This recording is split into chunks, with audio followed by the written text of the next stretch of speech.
of the great things about this class is its complete departure from the hypothetical. Students are not designing projects as if they're going to do something for the community. Instead, they're designing projects for the community. There are many advantages to this, to the student, teacher, and the community itself. The teacher, for example, doesn't have to be all things to all students. If a student designs a project revolving around art conservation, a subject with which a teacher doesn't necessarily have direct experience, they can go out and actually assist in the conservation process as part of a group or internship. This means they can surround themselves with experts and be able to have a more holistic learning experience. For the student, the advantage is clear.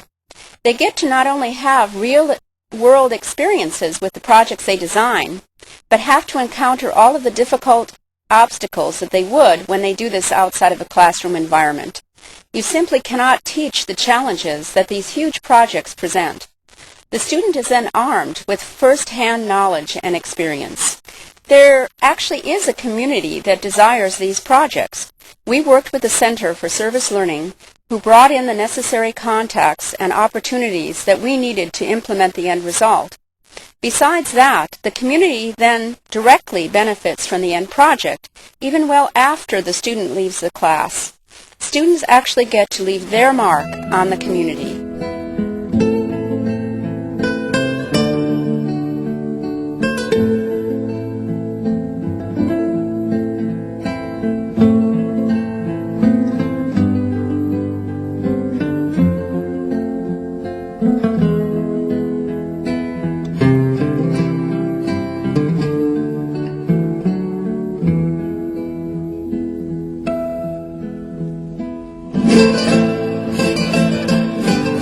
Bus shelters were chosen for this service learning project because of their direct integration with community life. People will see the painted shelters whenever they are in them, as well as passing them on foot, on bike, by bus, or car. Bright colors and blocky recognizable shapes were used to accentuate the fact that this is art in motion, art meant to enhance a commuter's trip, rather than just for art's own sake. It was also recognized that the natural shape of the shelters was conducive to different themes. One of the shelters was designed as a homey living room, complete with window and pet. Another, along a busy thoroughfare, was designed as more of an art billboard. Still others were meant to represent the natural beauty of the surrounding area through paintings of scenic vistas, wildlife, and local recreational opportunities.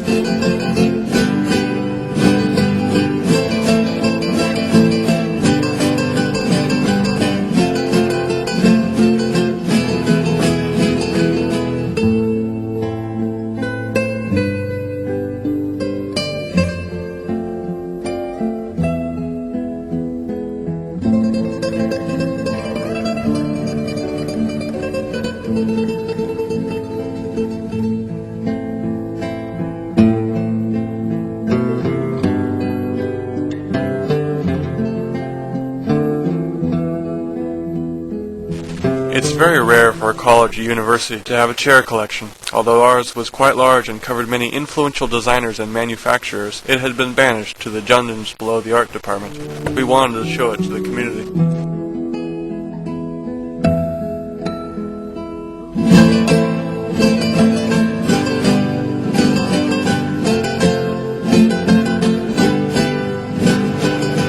These are some of the works that I worked with. I felt that it'd be good to have some visuals for the specific paintings and drawings that I worked with. And so this work is from 1968 and it shows a lot of evidence of residue and dirt which is built up over time. These matches are taped on Scotch tape, and in doing so it has discolored the matches. And if you see right here, there are separate pieces of paper which are taped together, and from the chemicals which are in the paper and the tape has discolored the art itself.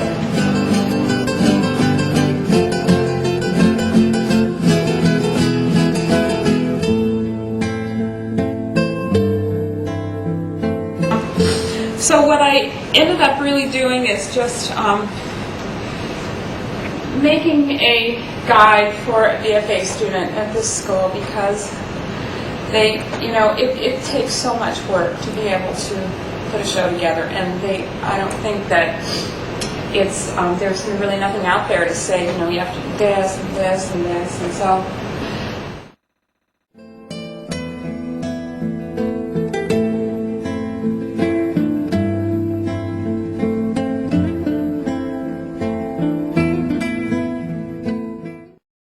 My project was to create some posters, design some poster ideas for a couple upcoming Western Gallery shows, one centered around surface tension and